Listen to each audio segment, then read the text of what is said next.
Depuis un certain temps, les injures et la diffamation sont devenues monnaie courante sur les réseaux sociaux. Malgré les nombreux rappels à l'ordre, le problème persiste.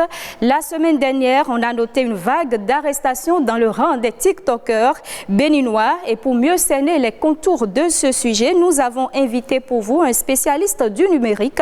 Il s'agit de M. Imouran Lekoyo. En face de lui, nous avons Stéphanie Mocho. Vous êtes présentatrice tout à l'heure au téléphone. Nous serons avec le sociologue. Il s'agit de M. Béranger Avawema. Oui, et sans plus attendre, précieuse, ma première question s'adresse à vous, M. Lekoyo. Doit-on tout dire sur Internet ou se préserver? Ok. Merci beaucoup, madame la journaliste. Bien, vous savez, ça va de soi. La question de publication de tout sur soi-même. C'est vrai, lorsqu'on suit l'actualité un peu à l'international, on a des, comment je dirais, les influenceurs ou les influenceuses qui se lancent des crashs, vous dites. Bon, parfois, des clashs, d'accord. C'est un métier pour eux. Ils veulent de la popularité. Ils se permettent de fouiller la vie des uns et des autres pour tout raconter.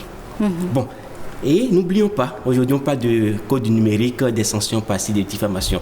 Il faut rappeler, d'accord, avant toute chose, que la diffamation, que ce soit faite par des moyens technologiques aujourd'hui, avant c'était déjà réprimé. Maintenant, aujourd'hui, avec la technologie, ça donne beaucoup plus d'ampleur. Ce que vous dites aujourd'hui, ici, maintenant, ça peut parcourir tout le monde entier en un clic. Maintenant, c'est vrai, on veut tout copier. Voilà qu'à l'extérieur, on a des gens qui se lancent des clashs, s'insultent par là. On veut copier les mêmes choses. Avant, c'était possible. Mais depuis l'avènement de la rupture et depuis l'adoption du code numérique, on doit faire attention à ce que l'on dit. Stéphanie Mocho, vous êtes présentatrice, vous êtes également très active sur les réseaux sociaux. D'abord, qu'est-ce qui vous a amené à aller sur les réseaux sociaux et que faites-vous concrètement sur les réseaux sociaux? Bonjour à tout le monde, bonjour mesdames, bonjour à mon vis-à-vis, je vais l'appeler ici. Alors, ce qui m'a emmené sur les médias sociaux, c'est le job que je fais, c'est mon métier en tant que présentatrice, animatrice, télé, radio et live. C'est aujourd'hui un outil incontournable qui s'impose dans notre domaine, d'autant plus que c'est aussi appelé un média social, que ce soit TikTok, Facebook et autres, c'est des médias quand même sociaux. Donc c'est ça en fait qui m'a emmené à être sur les réseaux sociaux. Voilà. Alors peut-on transposer les réalités d'ailleurs pour revenir ici chez nous au Bénin? Parce qu'on voit des filles qui s'exposent, elles envoient leurs nudes sur Internet. Ben non, on ne peut pas le faire. Hein. Vous savez, toute république, je parle sous le contrôle du spécialiste du numérique, toute république est quand même régie par des lois. On ne peut pas copier ce qui se fait ailleurs et venir le mettre chez nous, exactement en fait. Parce que même ailleurs aussi, il y a des façons, en fait, de rentrer dans la vie de quelqu'un, de clasher quelqu'un, sans toutefois énumérer parfois le nom de la personne. Ça se fait aussi. Donc, Et nous sommes déjà en ligne avec M. Béranger Avawema. Vous êtes sociologue, vous m'entendez? Je vous reçois, madame. D'accord. Vous savez qu'aujourd'hui, sur les réseaux sociaux, tout le monde s'y retrouve. Hein. Il n'y a pas d'âge, tout le monde se retrouve sur les réseaux sociaux. Mais autrefois, avant de parler, on avait de retenue. Aujourd'hui, tout se dit et de n'importe quelle manière, en plus de façon crue. En tant que sociologue, est-ce que vous avez une explication à cela? Merci, madame, pour votre question.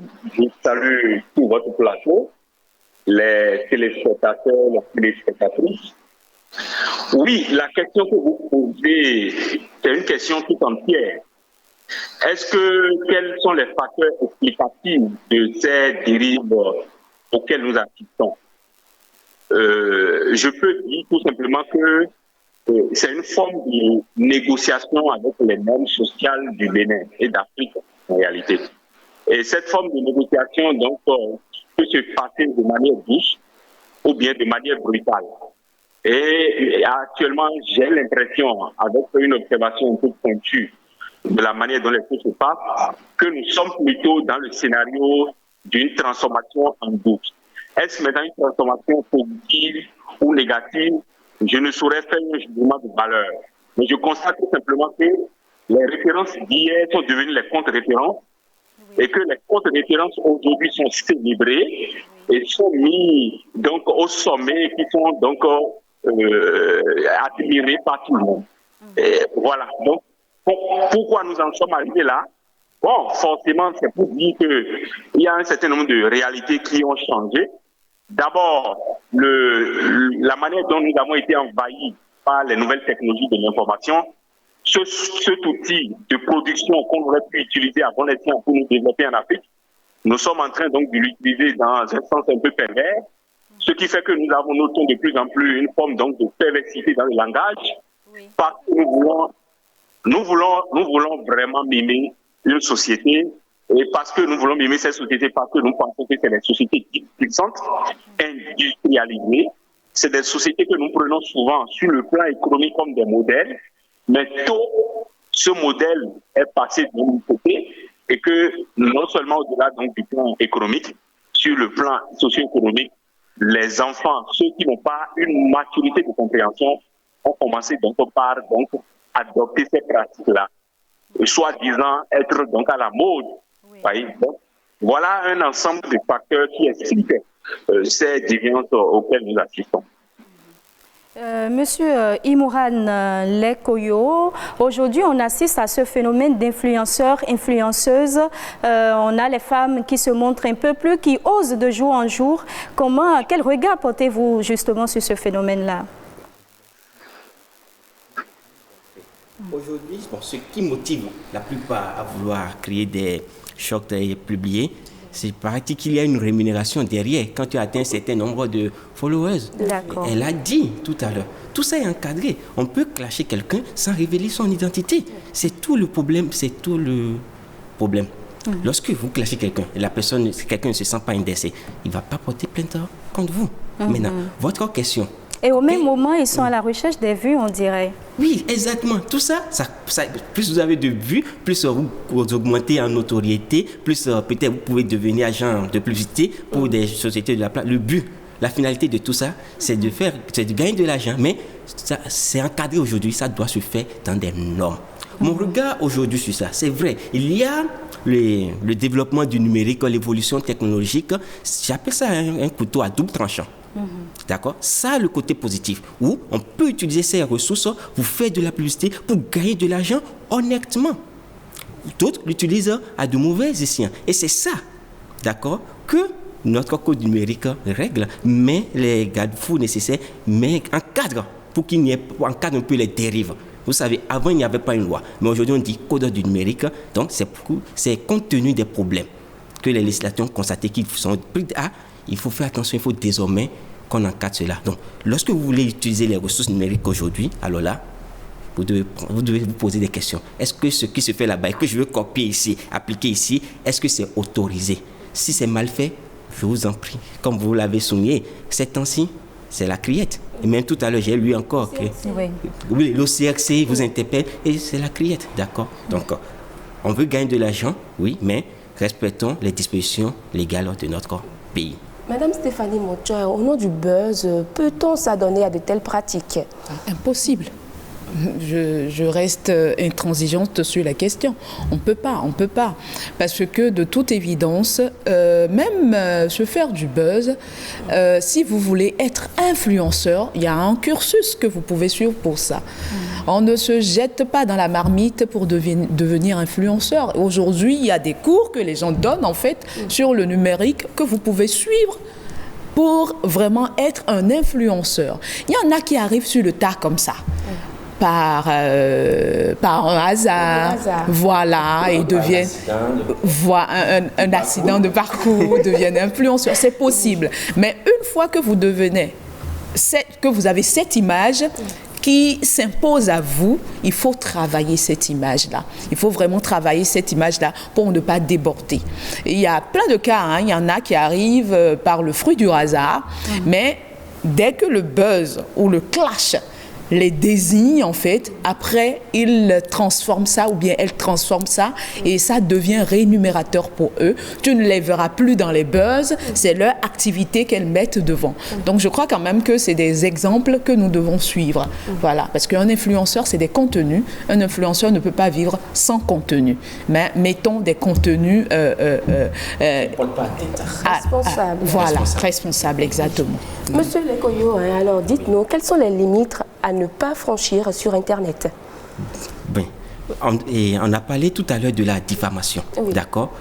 La diffamation, bon, c'est le fait de dire une fausse information contre quelqu'un, dénigrer l'image de cette personne. Sans la technologie, c'était hier réprimé, le code pénal, le code civil. Maintenant, avec le code numérique, tout ce qui touche au numérique aujourd'hui, c'est amplifier l'accension. Donc, de façon résumée, d'accord, lorsque vous portez atteinte à la vie privée de quelqu'un, vous faites de la diffamation, vous insultez quelqu'un, vous usurpez l'identité de quelqu'un sur les réseaux sociaux. Par exemple, sur votre profil WhatsApp, vous prenez l'identité de quelqu'un, vous créez un compte WhatsApp, vous créez un compte Facebook, un compte Instagram, au nom d'une tierce personne qui n'est pas vous, au nom d'un organisme, personne morale qui n'est pas le vôtre, alors vous courez des sanctions. Et au nom de ces sanctions, d'accord, je vais résumer. Il y a des intervalles. Vous pouvez aller en prison, on peut vous emprisonner, les peines pénales, de 1 mois jusqu'à 20 ans. Le minimum, c'est 1 mois. Le maxi, c'est 20 ans. Ou des sanctions pécuniaires, des amendes à payer. Le minimum, d'accord, c'est 500 000 et le maxi, c'est 500 millions. C'est vrai, dans la pratique aujourd'hui avec la criette, c'est vrai, il y a certaines personnes qui sont sanctionnées moins de 500 000. Maintenant, allons sur des cas spécifiques. J'ai donné par exemple l'exemple de la diffamation. Oui. Et là, on peut voir l'alinéa 3 de l'article 550 qui dit ceci. Je vais lire pour ne pas déformer notre code numérique, sinon je risque d'être attaqué aussi par la suite. Bien. L'article 550 de l'alinéa 3 dit ce qui quiconque initie, d'accord, ou relaie une fausse information contre une personne par le biais des réseaux sociaux ou toute forme de support électronique, c'est clair. Relaie d'une fausse information contre quelqu'un par le biais des réseaux sociaux ou des supports électroniques, votre téléphone portable, votre site web, etc., je continue, est puni d'une peine d'emprisonnement d'1 mois à 6 mois et d'une amende de 500 000 francs CFA ou de l'une de ces peines seulement. Donc, c'est ce qui concerne la diffamation. C'est pourquoi vous constatez aujourd'hui, oui, si vous diffamez quelqu'un, vous l'insultez à travers, bon, si la personne se tait, tant mieux. Il n'y a pas de problème. Mais la si personne qui connaît ses droits et décide de se plaindre, alors là, vous irez, que vous soyez journaliste ou pas, vous irez simplement devant la criette. Et là-bas, ils vont décider. Pour certains journalistes qui ont été bons, la peine, on a dit intervalle minimum 500 000. Bon, pour certains, j'ai constaté le procureur a prononcé des peines de 200 000. Bon, les peines d'emprisonnement, je ne sais pas exactement. Mais ça peut être moins, mais c'est eux les juges, ils pourront en décider. Bon, les exemples, et bon, il y a aussi, bon, le phénomène aujourd'hui, c'est qui, ça me fait mal. Qu'est-ce qui me fait mal, c'est de constater que nos journalistes se retrouvent devant la criette. C'est vrai. Il y avait une certaine manière de faire leur métier avant. Il y a le code numérique et n'oublions pas un aspect, la vie privée. Oui, c'est très important. C'est très capital. Ce n'est pas parce que je suis une personnalité qu'on doit pouvoir exposer ma vie. Peut-être ça suffisait, il n'y a pas de sanction. Aujourd'hui, si c'est fait, que peu importe votre titre, si la personne porte plainte, le test le protège. Et bon, permettez, je vais aller aussi rapidement. Il y a un autre phénomène aujourd'hui, le chantage sexuel. Bon, on parle de sextorsion. Oui, où vous étiez en intimité avec quelqu'un. Oui, et ça se retrouve après sur les réseaux sociaux. Il y a un problème entre vous. Plus tard, ça se retrouve sur les réseaux sociaux. C'est puni. Je peux vous lire les articles si vous le souhaitez. On risque combien d'années de prison pour ça? Bon, allons-y par rapport au chantage. C'est l'article 571 de notre code du numérique. Oui. Le chantage est puni. Bien sûr. Et le chantage par les moyens technologiques, même si ce n'est pas moyen technologique, oui. Aujourd'hui, vous diffusez sur les réseaux sociaux, sur WhatsApp, l'image intime de quelqu'un. Par le passé, vous étiez en relation, il y a rupture, aujourd'hui, vous balancez, c'est puni. On va revenir à vous pour les peines concernant le chantage et les autres délits. Mais avant, on va retrouver M. Béranger Avaweme. Vous êtes toujours là? Je suis là. Monsieur Imouran Lekoyo vient d'énumérer quelques sanctions, mais on constate que malgré toutes ces dispositions, le phénomène persiste. Il y a toujours des influenceurs, des influenceuses ou encore des internautes qui prennent le risque. Oui, bien sûr. Bien sûr, et c'est de l'ordre normal en réalité. Et vous allez constater que le code du numérique est intervenu quand. Et le phénomène que nous sommes en train de déployer cet après-midi a commencé quand. Et donc, vous voyez, en termes de temporalité, il y a déjà du challenge. Deuxième chose, la solution profonde à cette cause, ce n'est pas tant par la réglementation. Vous voyez, vous allez constater que les gens vont continuer donc pas inventer des formes pour contourner les lois, pour contourner ce que les textes ont dit. Mais la question, c'est de savoir maintenant quel type d'éducation nous donnons à nos enfants pour que depuis les familles, ne fabriquons plus des brandis, des influenceurs, etc., etc. La question se pose à ce niveau. Et je pense que l'État gagnerait à pouvoir donc en même temps miser sur la piste donc, de la répression, mais sur la piste de la prévention également. Parce que c'est une question de dépravation des mœurs, c'est une question de société. Et cette question de société, vous allez voir même la plupart du temps que les enfants appartenant des intellectuels, des personnalités, des autorités haut placées, qui sont censés être au parti de ces lois, que sont ces enfants, les enfants donc, de ces familles-là, qui tombent dans le travers de ces lois. Alors, la question qui se pose, c'est de savoir, l'État, c'est un raccourci tout simplement de penser que on a rendu encore la répression plus dure et que c'est la solution. Bon, nous devons aller à la base pour nous dire quel type de société nous voulons, quelles sont les familles que nous bâtissons aujourd'hui.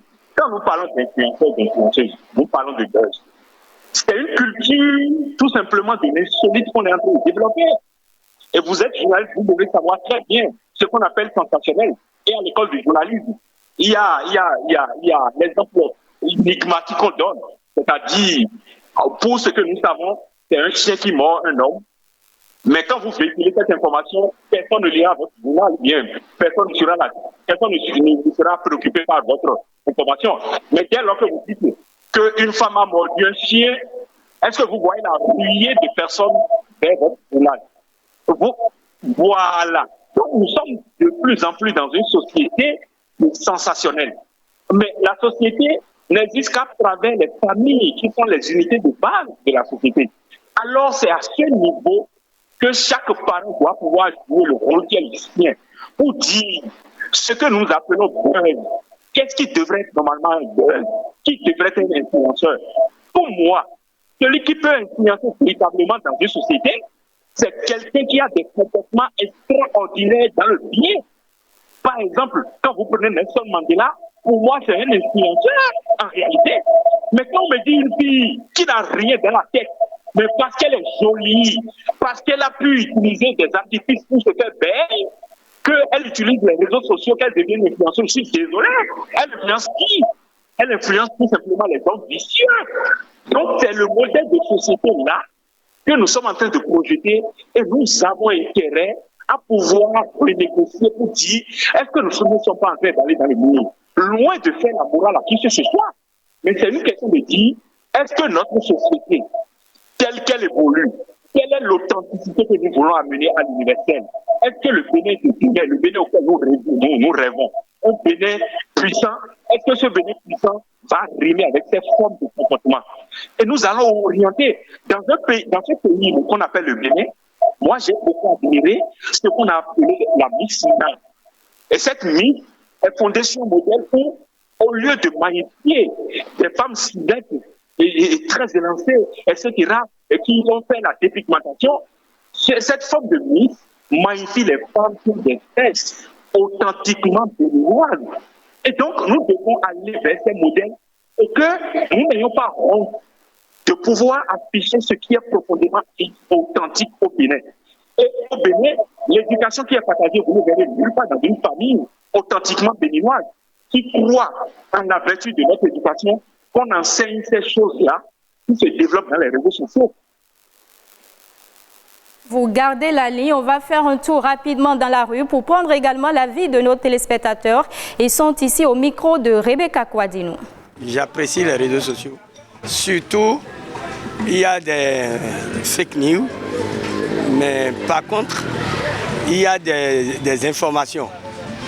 il y a des informations qui nous parviennent et qui sont... Et s'il n'y a pas les réseaux sociaux, on ne sera pas informé. Et effectivement, ça joue un rôle commercial. Oui. Et ça anime la vie aussi. Voilà. Les réseaux sociaux sont faits pour divulguer des informations. C'est pour communiquer. Mais comme on le dit, tout n'est pas communicable. Ce n'est pas toute information qu'on met sur la rue publique. Parce que on dit très souvent, il y a des vérités qu'on ne sort pas. Même si on sait ou on a envie de faire savoir ça à tout le monde. Sinon on va détruire le monde. Si aujourd'hui le secret de Coca-Cola arrive à être maître dans toutes les rues, Coca-Cola n'existerait plus. Donc il y a des informations que l'on doit garder. Ce qui fait que les réseaux sociaux aujourd'hui, tout ce que nous devrons passer dessus doit être naturellement très bien contrôlé. Je pense que le gouvernement de Bénin aussi a réfléchi à ça. C'est par rapport à ça qu'il y a eu le code du numérique. C'est pour nous rendre responsables de tout ce que nous véhiculons. Parce que toutes les informations que nous passons ont deux facettes. Soit c'est pour construire, soit c'est pour détruire.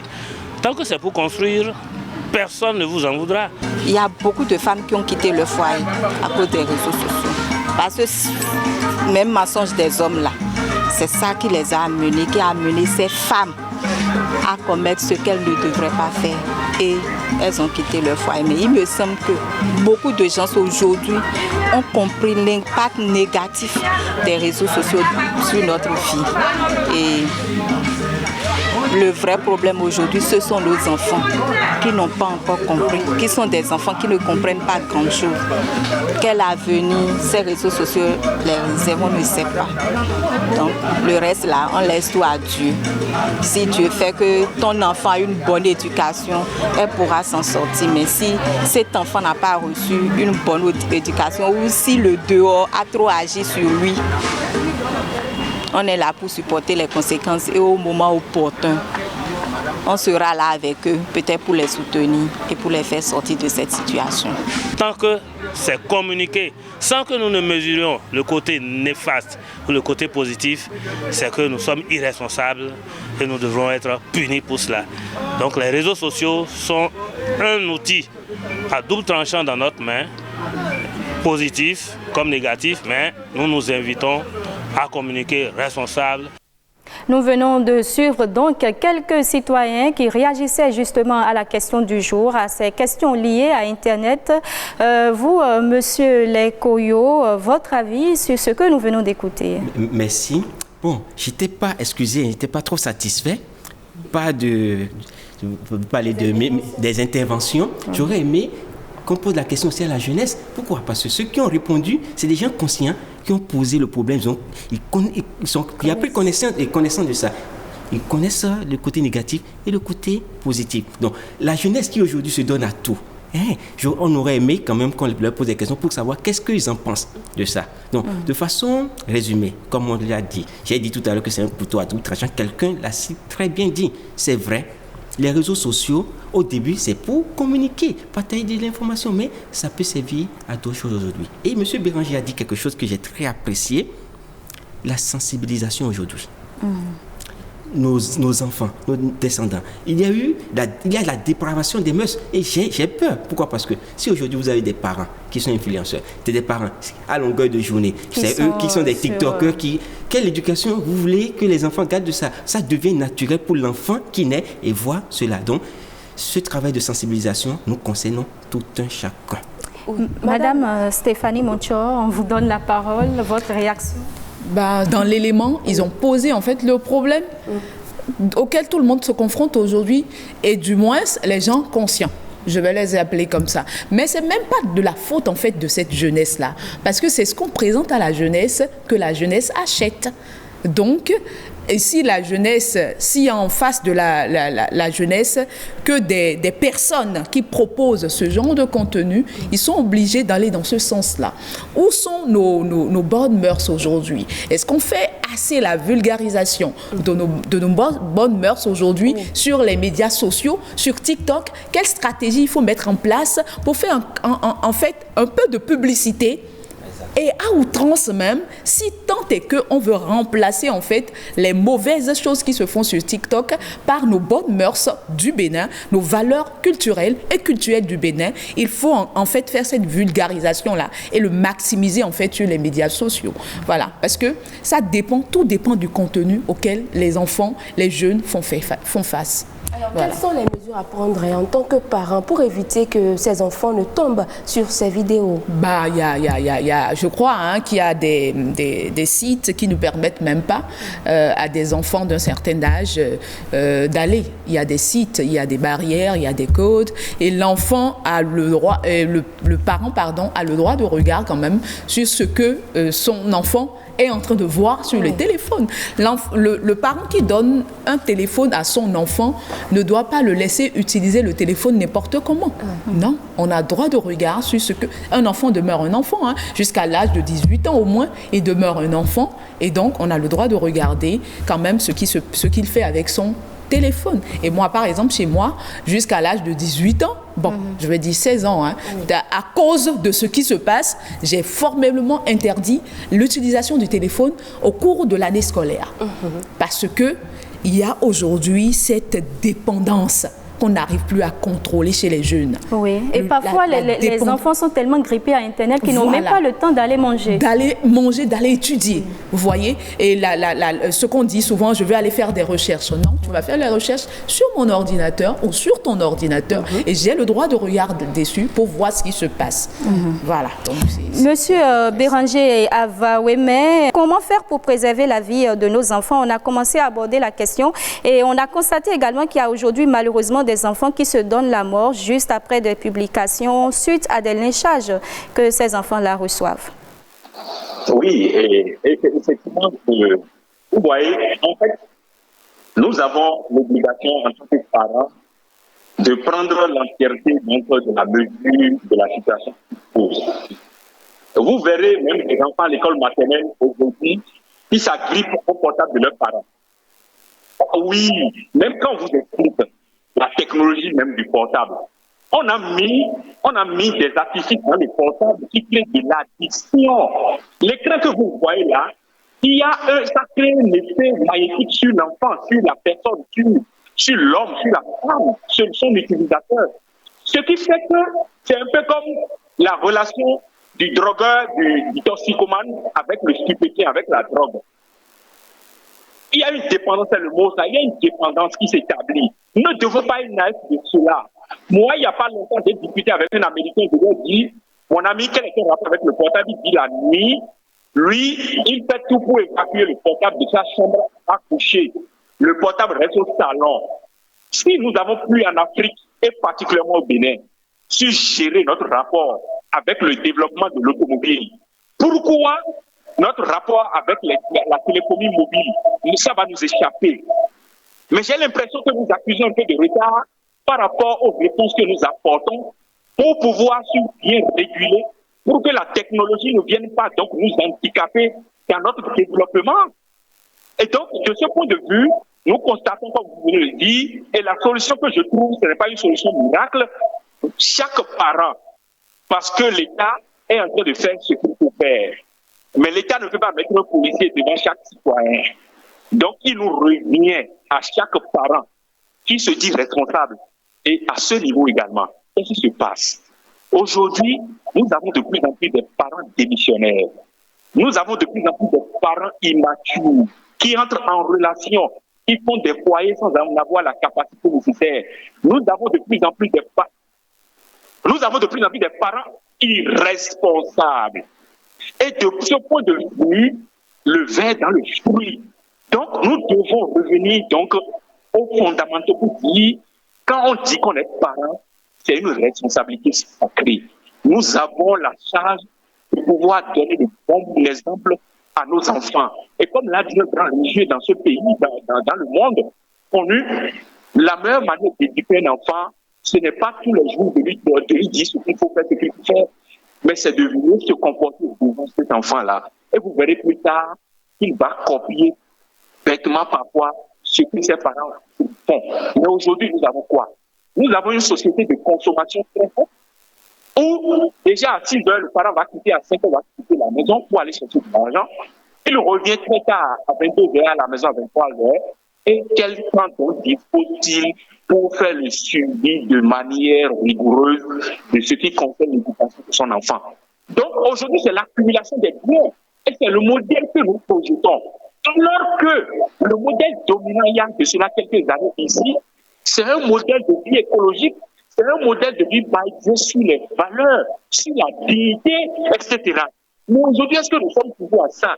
Quand nous allons revenir à ça, et que le parent sera prêt à sacrifier son boulot pour dire, si c'est les contraintes que je vais gérer dans ce travail, je démissionne parce que j'ai la charge des enfants à la maison. Quand nous aurons une masse critique de parents en milieu urbain, dans ce discours, vous allez voir que de manière spontanée, beaucoup de problèmes que nous sommes en train de dénoncer aujourd'hui trouveront solution. Parce que l'enfant, il fait ce que ses parents font. Généralement, quand l'enfant demande le portable, la maman, parce qu'il veut avoir la paix pour pouvoir travailler, lui laisse le portable. Il lui remet rapidement le portable. Qu'est-ce qui se fait? L'enfant développe donc ce rapport très sérieux avec le portable. Vous aurez compris, on va revenir sur le plateau avec vous, Monsieur Imouran Lokoyo. Oui. Vous avez énuméré tout à l'heure des sanctions. Alors, je me demande si les sanctions peuvent-elles résoudre ce problème? Parce qu'on constate qu'il y a des jeunes qui sont récidivistes. Avant de répondre là, permettez, tout à l'heure on a parlé de parents démissionnaires irresponsables. Alors là, on m'a insulté sur le plateau là. Oui. Ce n'est pas des insultes. Hein, bon, on nous a tous insultés. Non, c'est pas des insultes, c'est amical. C'est pour dire, si nos enfants aujourd'hui sont dépendants du portable, c'est la faute à qui? À nous les parents. C'est vrai, bien sûr. nous sommes parents. Pour avoir la paix chez moi à la maison, c'est je leur remets le portable. Et tout est calme. En temps, quand vous avez des enfants, pour les calmer, la maman leur chantait, on apprenait des chansons, mais tout ça aujourd'hui c'est YouTube. On remet le portable et l'enfant se calme. Donc on le fait inconsciemment, mais on doit quand même aujourd'hui vraiment prendre conscience de ce comportement et changer un peu. Et rapidement, pour le chantage, vous avez la réponse Oui, tout à fait. Oui. Il y a l'article devant moi, comme je le disais, je vais lire pour que... Mais rapidement alors, parce que nous sommes déjà dans ce cas, je résume. Pour le chantage, par exemple, lorsque vous prenez la photo intime de quelqu'un, vous publiez sur les réseaux sociaux, peine d'emprisonnement que vous courez, c'est 6 ans. Et d'emprisonnement. Et une amende de 5 millions de francs CFA. C'est pas petit, hein? Exactement. Et vous avez posé une question tout à l'heure, je réponds à votre question. Est-ce que les sanctions-là résolvent le problème? La réponse est dans votre question. Si ça résolvait le problème, pourquoi est-ce que les cas continuent? Non, ça ne résout pas le problème. Et que faut-il faire d'autre brièvement? Est-ce que vous avez une piste de solution rapidement? Les solutions ont été déjà dites ici. Sensibiliser. Oui. Sensibiliser et sensibiliser. Merci beaucoup. Madame Stéphanie Moncho. C'est de sensibiliser.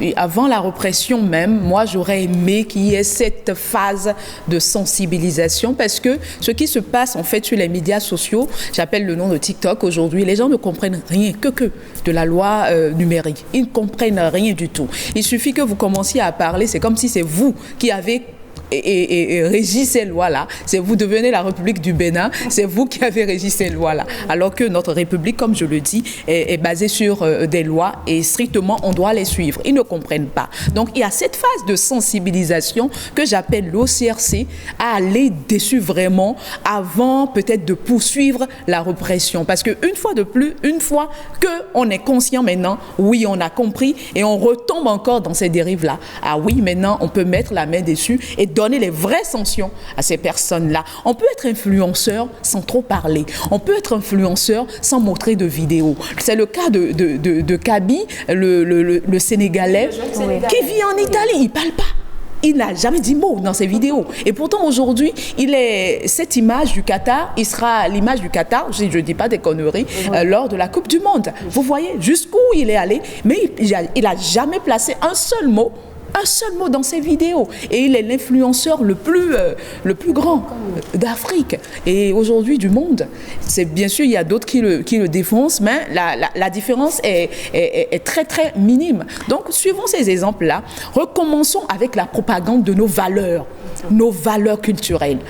Parce que, tout à l'heure, le monsieur a dit qu'il y a le sensationnel, en fait, qui prend le dessus. Oui.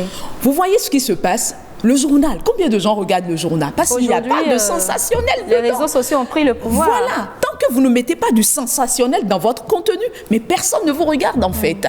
Parfois, il y a même des contenus trompeurs, des titres qui sont mis juste là pour vous attirer, juste pour que vous puissiez cliquer. Voilà, c'est donc, si on comprend aujourd'hui que c'est le sensationnel qui attire, mettons ce sensationnel dans la propagande de nos valeurs culturelles et voyons le résultat que ça va donner. Et c'est ce que moi je fais par exemple sur mes émissions que je mets sur la toile. C'est pour ça que j'y suis tout le temps. Parce que le sensationnel doit se retrouver à ce niveau-là pour sensibiliser.